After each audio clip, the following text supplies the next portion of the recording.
The purpose of this podcast is simple. We want you to get to know your doctor before meeting them in person, because you're making a life-changing decision and time is scarce. The more you can learn about who your doctor is before you meet them, the better that first meeting will be. There's no substitute for an in-person appointment, but we hope this comes close. I'm your host, Eva Shea, and you're listening to Meet the Doctor.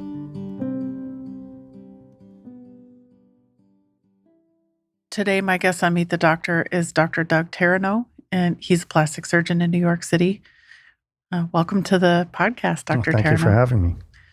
Okay, so to pick it back up from the general surgery part, not everybody does general surgery training before plastic surgery training anymore, but you did. So can you speak to the kinds of things you learned in general surgery training and how those helped you when you got to plastic surgery training? All right. So first I'll say the latest now that I've heard is that they've gone away from the 5 years of general surgery, and now they've limited it to 3 years of general surgery and 3 years of plastics, which is actually very good. It's bad that you don't get those last 2 years where you refine your general surgery training, but you do get another whole full year of plastics training, which is, fantastic.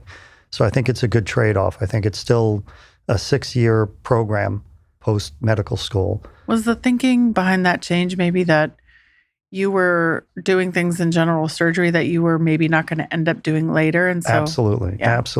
The difference also, you have to remember, I'm a dinosaur. I trained back in the 80s. And so in the 80s, we worked, 80-hour weeks, 90-hour weeks all the time. There was no 12-hour or 24-hour maximums.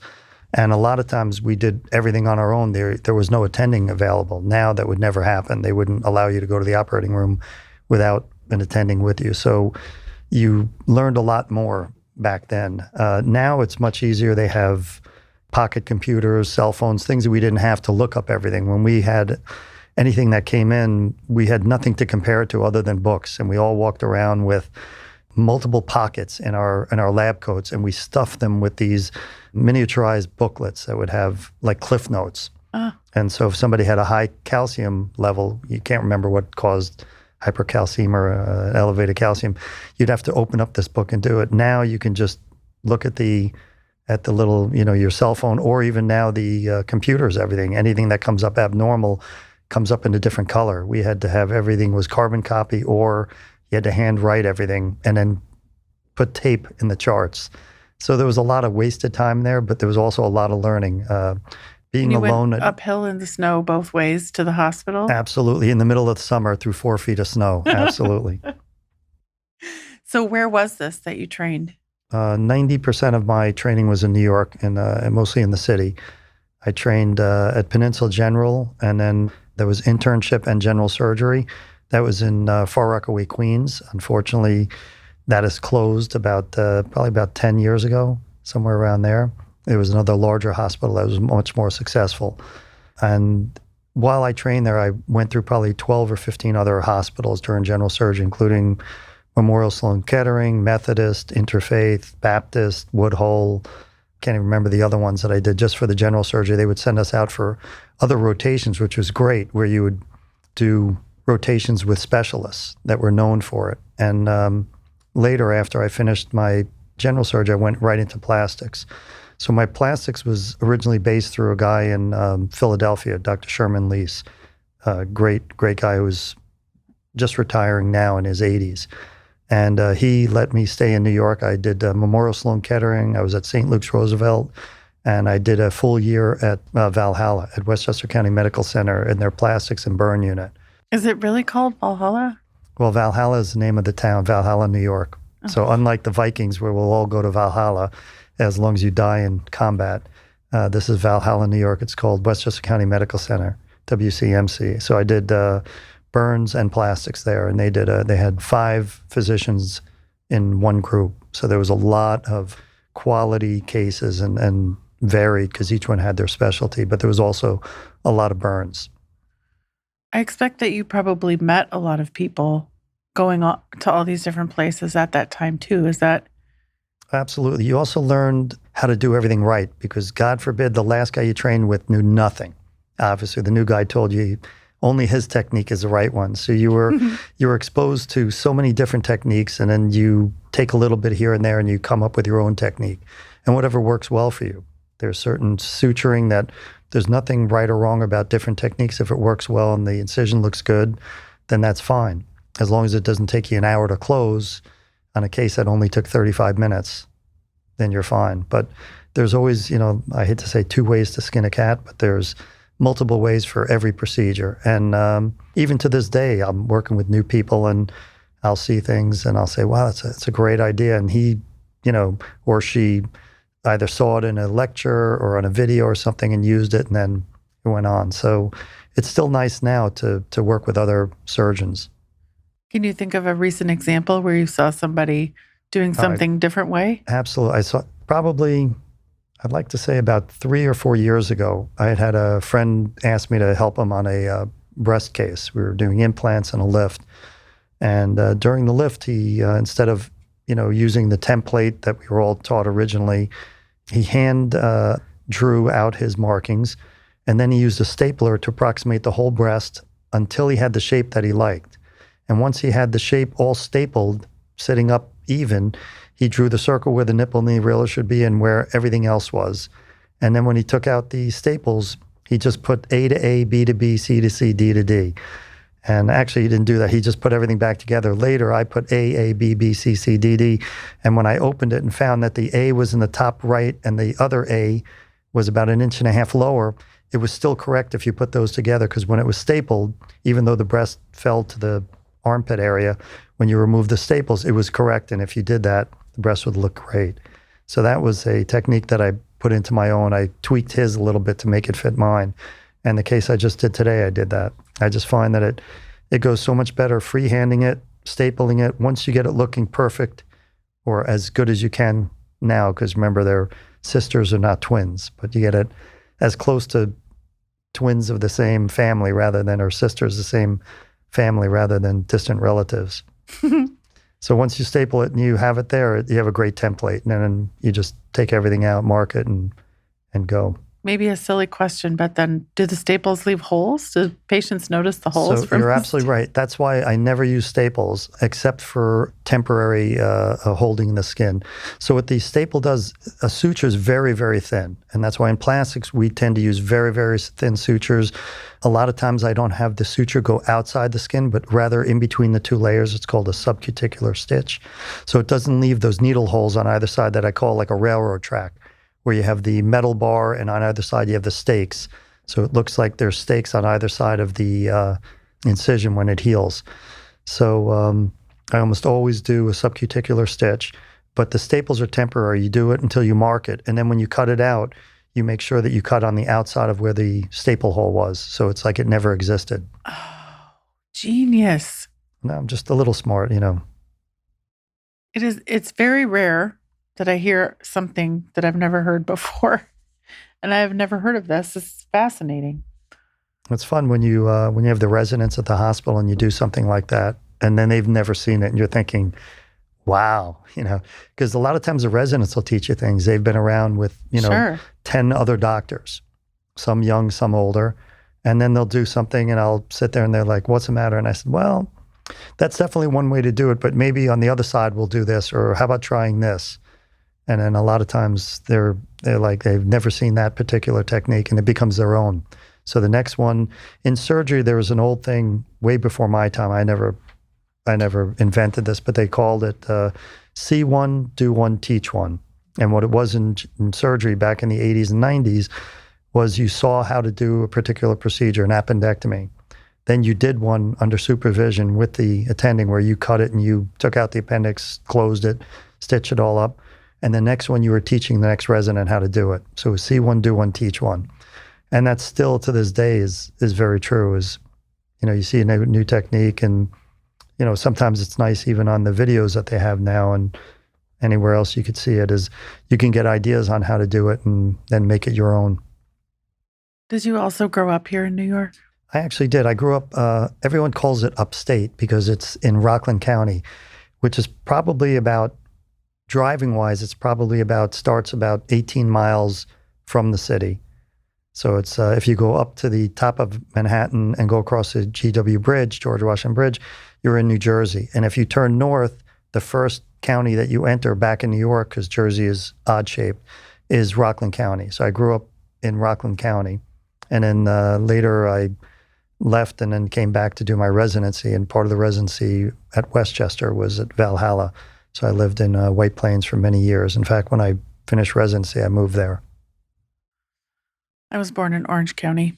Oh, I know. New York. I drive through it. I drive through it every time I take the Harley out across the the Bear Mountain Bridge. It's funny that you're saying that, because I hear about, whenever I say it, usually motorcycle is the next thing that somebody says. Oh, yeah. It's a beautiful area to ride through. Orange County, Dutchess County, depending on which side of the water you're on. Hudson River. I did not get the privilege or benefit of growing up here, though. We went to Minnesota when I was little. Oh, cold. Yeah, very cold. And then I got out as fast as I could. How early in your life, did the idea of becoming a doctor occur to you? Like, when did that happen? It's funny. It's hard to decide when you had an aha moment. So I entered college as a pre-med. So I'm not sure when I decided to do it. I love science. And the way to go through science was go pre-med. And that did all the sciences. The side thing is you got a BS in science, but you also had a second degree in chemistry, because you had to do regular chem, organic chem, physics, everything, which was tough. But in order to do the sciences, you had to enter at least my college as a pre-med, and then you could take it any way that you wanted. So went pre-med, applied, got accepted, and then went straight through. I didn't have a plan if I didn't get accepted. I was not thinking that far ahead. Where was that? The University of Jacksonville in Florida. I went there and I played soccer. So in the Sun Belt Conference. Did you have a soccer scholarship? No, my roommate did. He was the captain of the team. I went there. They only had, I think, 5 positions that were paid, and I wasn't that good. I was also in college. I was probably about 5'2", 5'3". I kept on growing all the way up until I was almost 21. So I was very short when I entered, and there was no way I was going to get any type of scholarship at that height. But you were fast. I was fast, right? I was played either a striker, which is a 2-man line, or right wing if we did a 4-man front. And so was Jacksonville the only time that you ever left New York? That was the only time I lived outside the city. Yeah. And then when I went to med school, they allowed us to do externship, it's called, where you go out prior to getting your internship. You're able in your 3rd and 4th year to do different rotations to try and see what you want to do. And also, the main thing is once you decide what you want to do, you have to get good letters of recommendation, and preferably be working where you'd like to have your residency so they know you. And when you interview, you have a much better chance of getting in. So I went all over. I went to South Florida. I was in Ohio. I was in New Jersey, Pennsylvania. So I went everywhere. I was single, had a piece of crap like 1988 Toyota Corolla. So wherever that would go, and whenever it'd break down, I'd fix it. But what color was it? It was multiple colors. I'd bought it used, and yeah, it was bad. I was on medical school loans. So the hood had been repainted, and whatever paint they put on it, it chipped off. So it was like a matte black underneath, and not a sexy matte black. The car was dark brown, and the front quarter panel, the driver's side, was yellow. So it had been in an accident and replaced and never painted. But it was fine, because in New York, they supposedly never stole those cars. So I had the battery was actually stolen next to the Museum of Natural History, right next to it, parked in front. And so the cops came, and I got in trouble. I asked them where I could buy my battery back, figuring they know where the chop shops are, where they sell them. They didn't think that joke was funny? The one cop was cool about it and realized I was a student, didn't have money, and I wanted to just buy a used battery. And the other one thought I was accusing him of, being in on the heist and making money. So the one guy told me where to go, and we went there, and sure enough, they had 8 or 10 batteries on the floor, used ones. And funny thing, they weren't selling anything. When I walked by the Brownie, years ago, there were Brownies that used to give out tickets in New York.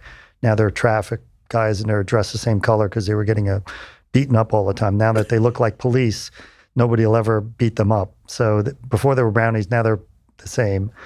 And there was one outside just starting to ticket cars. So I walked into the shop and said, "Hey, they're outside ticketing. You better move your car. And about 4 or 5 guys ran out to go sit in their car until they went by.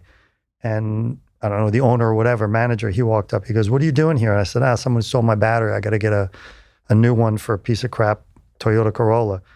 So he looked on the floor and he ran a tester and he hooked up a battery charger. He goes, "In 20 minutes when it's done charging, you could take it." And that was it. Nice. I got a free battery. So when I got back, I did that, they didn't have Home Depot. They had Ace Hardware, and I got a metal chain and I ran it through the front of I put a loop in the front of the hood and I ran a chain through it around the frame of the car. So if they tried to take it again, it wouldn't open without a key and a key in the lock. Because I went back about a week later and the hood was popped, but they didn't get the battery out because the chain held it. What I found out is that they take the batteries, and then when they see the car again, they know it has a brand new battery. They come back to steal the new one. So they didn't want the old one. They were stealing all the cars that were there, the old batteries, and then they knew when you came back, you had a brand new battery to pop it again. The guy in the chop shop told me that. He said, "They're going to come back to take it again." I said, "What do you mean?" He goes, "They know which one they stole. When you're driving the car again, they know it has a brand new battery." It was the car with the yellow door and the brown and the black hood. One, yeah, very memorable. So it was a 1988 Corolla, but what year was it when this was happening? That happened in, it was a 1978 Corolla. 78. And they stole the battery in 1986. Okay. Well, it was a pretty bad shape for only being 8 years old. Those Corollas It had like 88,000 miles or 90,000 miles, and it was just, whoever had it was not a good driver. In fact, I'll tell you another funny story. I needed new tires, so I was going around. I had the oil change done at an Exxon place in Long Island near med school. And the guy said, "Do you need new tires on it?" And I said, "I do, but I don't want to spend the money." And he had Pirellis, which were extremely expensive. And he goes, "Listen, about 1.5 years, 2 years ago, this guy paid like 60%, 70%. I bought the Pirellis. He never picked them up." He goes, "They fit your car." It was a small car, a small tire. He goes, "They've been up in my attic here the whole time." He goes, "I'll give them to you for $35 a tire, mounted, cash." I was like, done. So I went to the ATM, took out cash. I got 4 new Pirelli tires on a car worth less than the tires. And as soon as he put them on, I put it on the street, went up to the curb, and I rode 10 feet back and forth, ripping up the side of the walls of the tires. So that way no one would ever take them because they were all torn up. Because now it wasn't a Pirelli anymore. It was a crappy sidewall. Brilliant. Hey, I'm getting a theme here. You're an innovative problem solver, and you learn from everything that happens to you. I think it's probably Always. the more perceptive. Well, now I also with the police training, you're always thinking 2 steps ahead of what might happen. So you told me this before we started, because I asked you if you drove here to the studio in Midtown, or we're in Chelsea. And you said you didn't drive the Vespa, you drove a car. Right, because it was supposed to rain. This morning it had a 38% chance of rain, and I'm in a suit, which I rarely wear, and nothing is worse than getting stuck on the Vespa scooter in New York City in the rain. It was just horrible. So I figured I'd take the car and just park it a few blocks away. I actually parked it 4 blocks away because the traffic was at a standstill. Mm-hmm. So I just got rid of it. I just parked it and put the badge in the front and came over here. That's where I was going. The badge. You're a police officer and a surgeon. Yeah, I'm a deputy sheriff for Westchester County. How did this happen? So 26 years ago, I love to build things. I love to do framing houses, do electrical, plumbing. When we bought a house when I was married, I was always fixing something on it. The water heater, the air conditioner, garage doors, anything that needed to be done, I do. Anything but asphalt or roofing. Roofing I'll do if there's a leak, but I never liked being up on the roof, especially near the edges. It's just too many people came to the ER that way.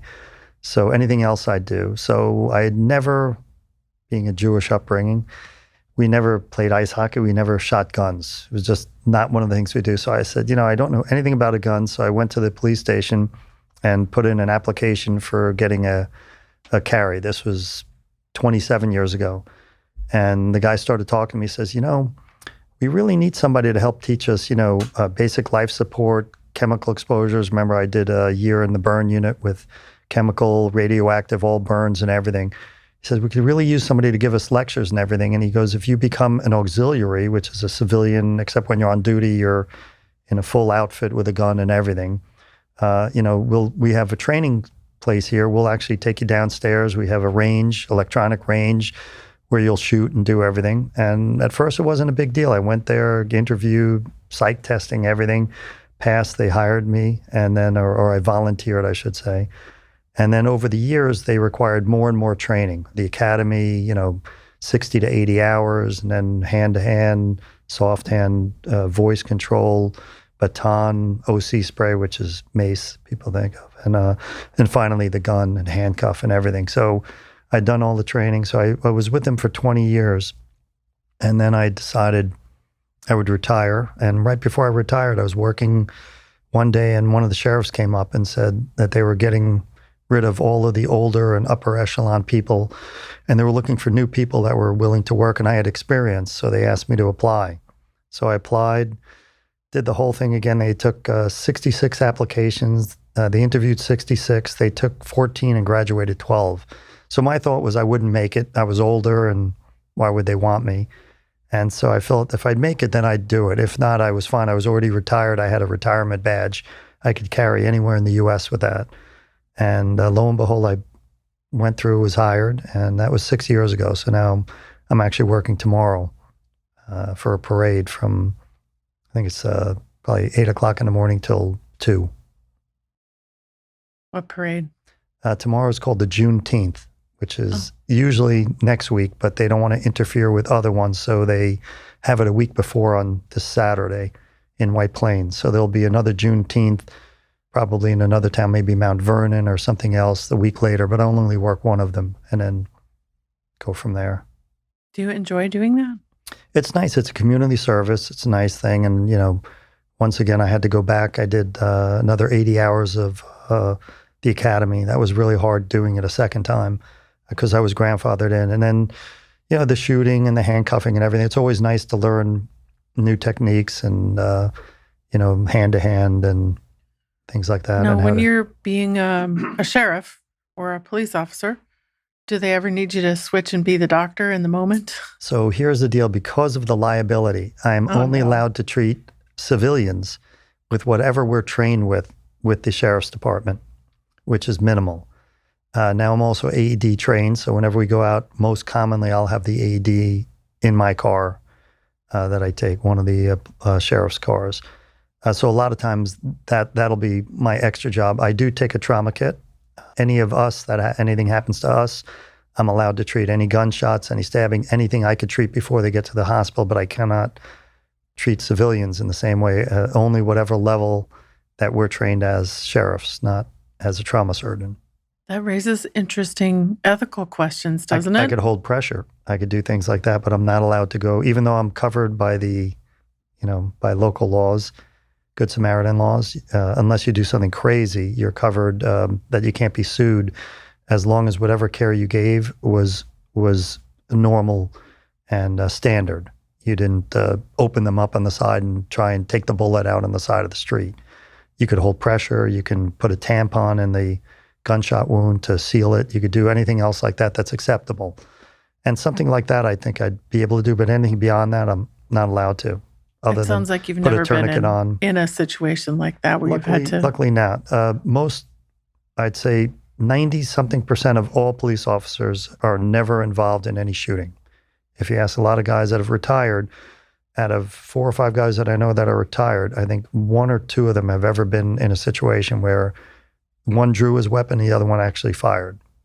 But the vast majority of us in White Plains in 20 years, not once, never even had to draw it. And 6 years in Westchester, never had to draw. Had some situation, but never had to go to a weapons draw.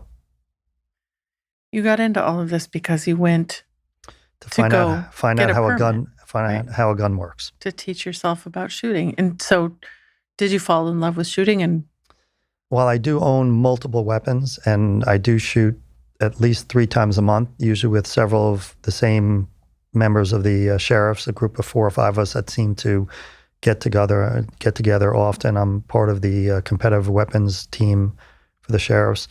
I'm not a huge gun advocate. I am an NRA pistol instructor and an NRA rifle instructor. So I do enjoy going out and just when somebody's having a problem, just give them some hinters. And most people do there, and they'll just come to you and ask. And I have no problem with helping to teach. That was great, taking that class, although I was never an NRA instructor member. I didn't believe in a lot of the things that they believe in. In order to become an instructor, you had to join them. And then also you get the insurance, which is great. But I learned a tremendous amount of safety things, even though I've been shooting for years, when you actually take the class and learn how to teach people. That was very interesting and beneficial. I think a lot of people forget or never knew in the first place that the NRA's roots were in safety, and that's what the organization was about. That's what it was formed for. Most of its lifetime. And then now it's more political, and like I said, they're so afraid of their rights being taken away that they've gone to the other extreme, which I don't like. I think that there should be. Listen, we need a driver's. In order to drive a car, you have to have a driver's license, and you have to take classes or whatever, get a permit and do whatever. I think it's terrible that anyone could just go to a store and buy a gun without any training. That's my personal thing, and that goes against all of my friends in the sheriffs. Well, I think a lot of people agree with you. And, I'm not big on all these, high-capacity magazines, and certainly I'm against all armor-piercing bullets. I have a bulletproof vest. I don't want somebody to have something that would penetrate it. Defies the whole idea of having something like that just in case. But well, we've gone down quite a rabbit hole here. Mm-hmm. Yes, we have. How do we get out of it? The pivot. Mm-hmm. I got it. When you're not being the sheriff and you're in your everyday private practice now, what kinds of patients are you seeing? I love bodies. I love doing bodies. So I've gone away from doing the face and hand, and I do all bodies. I love breast augmentation, breast lifts, breast reductions, liposuction, tummy tucks, BBLs, which is a Brazilian butt lift where you transfer fat from anywhere in the body into the butt. And I found that I was excellent at the body, better than most other doctors. Whereas in the face, I was very good, but there were people that were better than me, and it drove me nuts with my ADD. So I slowly went to only doing bodies. I do a lot of things that no one else does. I still do transaxillary, the armpit approach for breast implants. I do calves and ankles. I have one next week where a patient just came in and she went on 5 interviews, and only one other guy would do her calves and not her ankles. And she felt that he was a little leery in doing it. And I was like, oh, yeah, no problem. We have to do this and this. So liposuction, yeah. It's a very difficult area. And there's a lot of anatomical structures there that you care not to touch.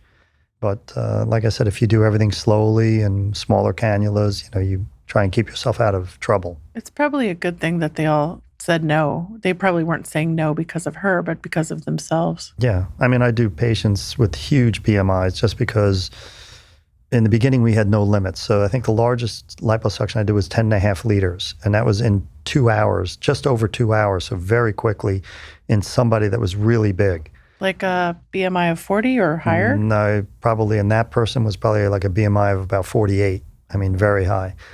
And back in the day, that's what we did. We do a couple of them a day. And luckily, knock on wood, we never had a problem, never had a hospitalization or anything. So I'd like to say we're probably more lucky than good. And so now the limit, at least in New York, is 5 liters, which I think is also very good. That's a very large amount to take out of one person in one sitting.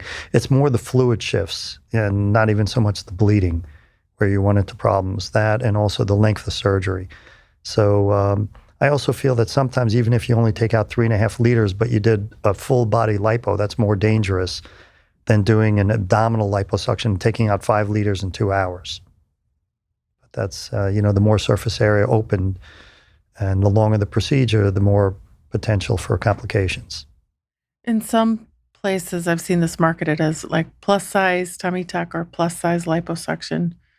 Is that what you guys call it here? I don't. I just leave it as just standard things. The only thing that I've ever changed the saying on was somebody that comes in who wants just a minor little increase in their hips or the buttock, and that we call the skinny BBL.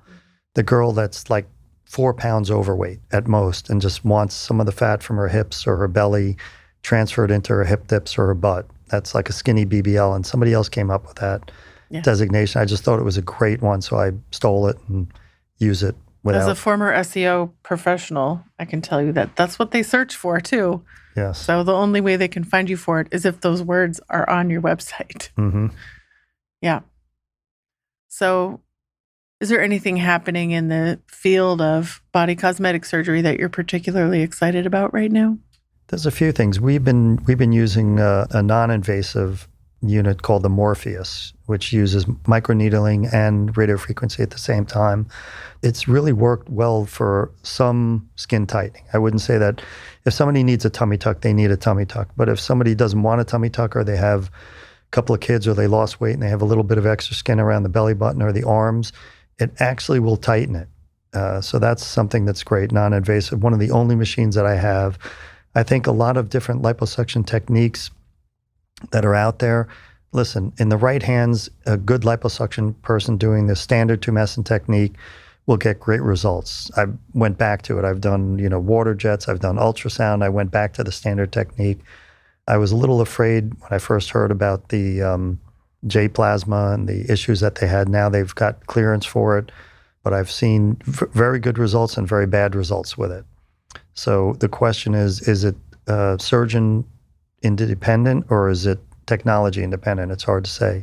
The only difference that I have had, and I steer away from, is people that come in for BBLs and they're consulting and they're going to people who use ultrasound or laser. The last thing that you want to do is break up the fat cells before transferring them. You want them to be taken out in the least traumatic way, least amount of handling to keep them alive. So anything that would cause heat or breakdown of anything, I disagree with. So these people using the laser and the ultrasound to bring it out, I know when I use those technologies, I got a lot of oil, a lot of thing when I brought it out. So I tell the patients— Isn't that the purpose of those devices? Exactly, to break it down before sucking it out. So I don't know how that they're doing BBLs with that same technology. It's counterproductive. And the same thing with the J plasma. I don't know how the cells are that come out with the J plasma, but I don't know enough about it, about how the cells come out with that particular technology, but the use of that with fat transfers. I tell them, if you were getting your kidney transplanted, would you want them to use a hot knife or a laser to cut the edges? Or would you want them to use a cold, very sharp knife, cold steel, to cut it the least amount of trauma to the artery, vein, and ureter? That's just one of the things I tell the patients. And when they're shopping, I tell them, here's what you want to find out, what technique and why they use it and why, and just logically, would I want more trauma on the cells or the least amount? When people come to see you for the first time, what should they expect from that? The consult is going to run at least 30 minutes. We're going to be talking about your kids, hopefully not the husband or ex-husband, because that takes another 5 minutes of complaints, and just things in general. And then, then we go into what is it that you want? We'll talk about that first before I examine patient. Then sometimes I'll go more toward the exam rapidly, just because we really need to see to decide what the best way is. When somebody's had several kids or they're in their 40s, talking about a transax breast dog or transaxillary approach may not be good for them because they have droopiness or asymmetry or something I can't fix from the armpit. I really need to have direct visualization either through the nipple or underneath the breast. So in those patients, I'll go quicker toward the exam. And on the exams, I tell everyone that I'm brutally honest. And I don't mean to insult you, but I may tell you you're, I hate to say it, but shit out of luck. And I do tell a lot of people that, and not to do surgery. They come in, they want lipo, and they already have some wrinkling or folds. And there's no magical, liposuction cannula now that these guys have, the silver bullet, that they're going to magically make all of your skin flatten. And they will have one picture of somebody in the last 10 years that it worked on, but they won't show you the other, 70 that came out just ruined. And I see more bad work than good work, unfortunately. And the worst thing to tell people now is when they come in, I'm like, oof. The other worst thing is to over-suction the front of the belly. If you leave about a centimeter of fat on top, you may not have all the cuts and everything that people want, but they're going to be smooth. And the worst thing you could do is take too much out and leave them look like the lunar surface, like the surface of the moon. They come in, and I'm telling them, well, maybe we could take a little fat out of these 4 areas that are high, and maybe we should put it in the low areas, but it's very hard once there's fibrosis or scar tissue to get the fat into that area to stay and to get smooth surface again. And I see more and more of over-suctioning than under-suctioning. It used to always be under-suctioning. Somebody would come to me to get that cinched waist or whatever, and I would take out, 3 months later, they'd come to me after their first surgery, and I would take out another 1.1 or 1.2 liters of fat from their abdominal sides and back.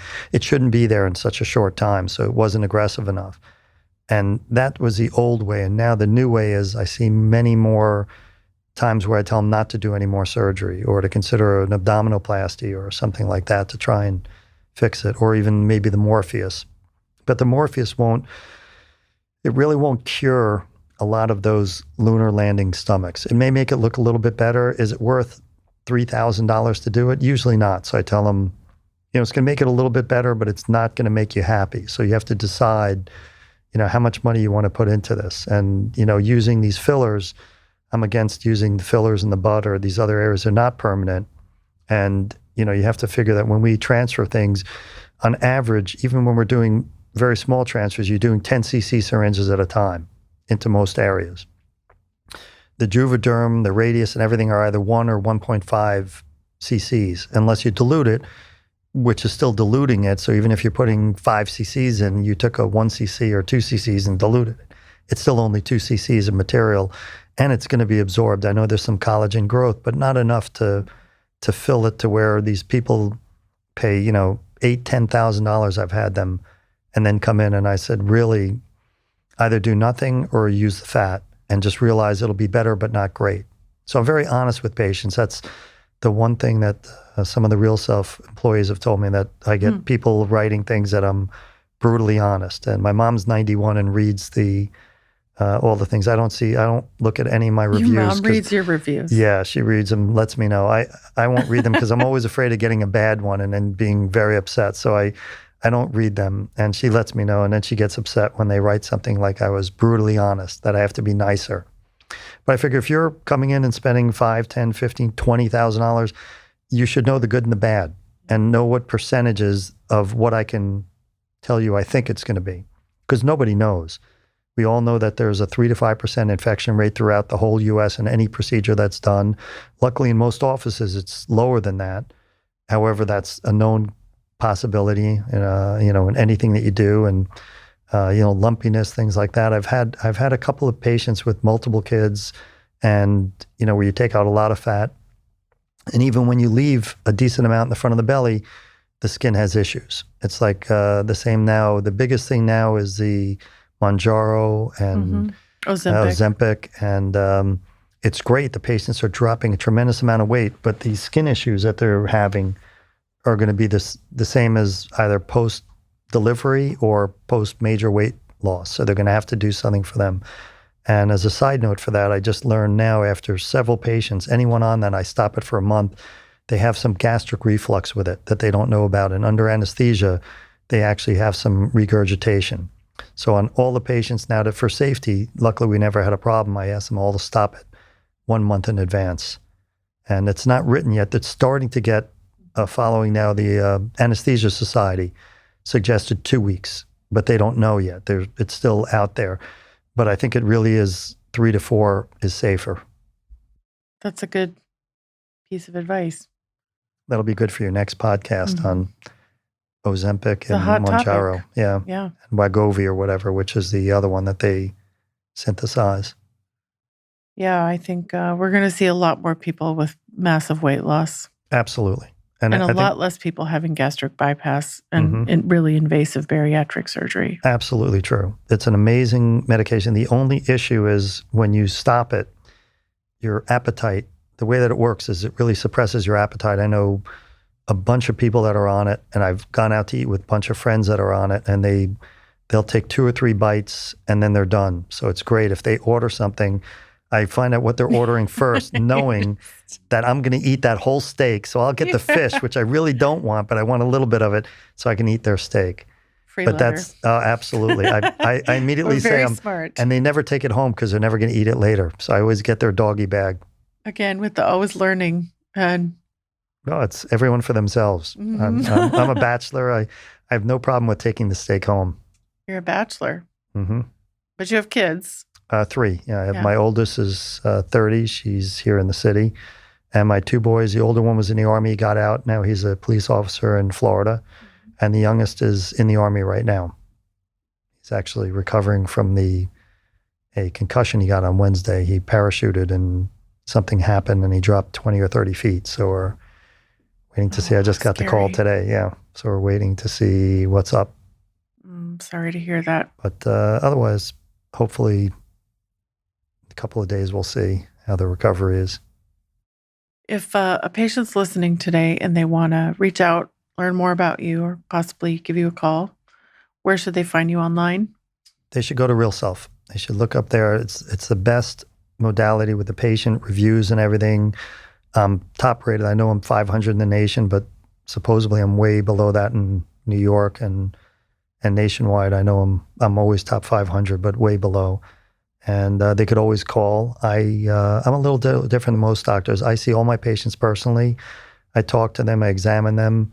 During the surgery, I do all my own surgeries. I have no other residents with me, no other doctors. Post-op, I call all my patients personally. Every patient gets my cell number. They could call me anytime. They don't have to call the service. And post-op, I take out my own stitches. I do have a full-time nurse, but she's just learning in the suturing. She's been doing it for 10 years, but I love seeing my patients take out my own stitches. I know exactly what's happening. And then every one of my post-ops gets a dozen roses for the last probably 26 years out of 28. I don't think I did it the first year or two, but then we started and it's gone forever. That's such a nice touch. It's funny. It's some of the patients I gave roses several times told me that the last time they had roses was like 15 years ago. And I go, wow, 15? She goes, yeah, when my son was born. I was like, wow, so I said, you had to have plastic surgery to get another dozen roses. I said, or have another kid.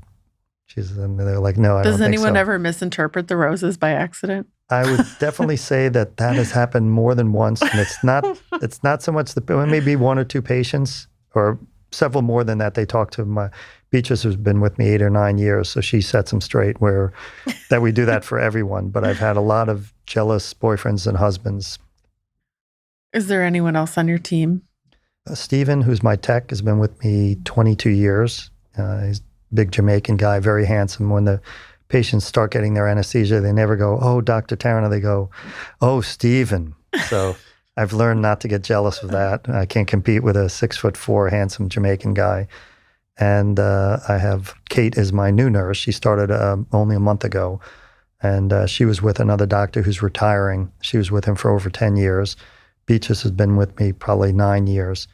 And my anesthesia group is the same group. The guy who started it retired about 4 or 5 years ago, and his partner stayed on. So I'd like to say I have 5 years, but truthfully, this guy was working with him for years before I stayed with the same company. So probably about 10 or 11 years the same, or 12 years, same anesthesia group.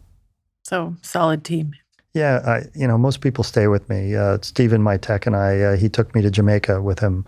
He's from Jamaica. He hadn't gone back in a bit because of COVID. And when he went, he invited me and I was like, I'll go. He didn't believe I'd do it. So I said, buy 2 tickets, I'll pay you back. And then we stayed together and went out with a bunch of his friends that he went to school with and went around. We were in an all-inclusive, but we went out. His friends picked us up and drove us around the island in a monsoon. Oh, so you got the real feel of Jamaica. Absolutely. The guy was driving, texting with one hand and drinking white rum in the other hand. And driving with his knees? Yep, driving with his knees in a rainstorm that you couldn't see more than maybe 50 feet in front, and it floods because it's one of those island storms, and you have to drive. He was driving the wrong side of the road, texting and drinking. Steve and I were at the back of the van putting our seatbelts on. So I'm glad you survived that. Yeah, that was an experience. Yeah, you'll never forget it. No, I will tell Stephen the next time we go back, we're not telling Cadogan to drive us. We'll take our own car. Yeah, good plan. I'm so glad to have heard so many of your stories today, and I really appreciate it. Thank you for joining us. Thank you for having me. If you're considering making an appointment or are on your way to meet this doctor, be sure to let them know you heard them on the Meet the Doctor podcast. Check the show notes for links, including the doctor's website and Instagram, to learn more. Are you a doctor or do you know a doctor who'd like to be on the Meet the Doctor podcast? Book your free recording session at meetthedoctorpodcast.com.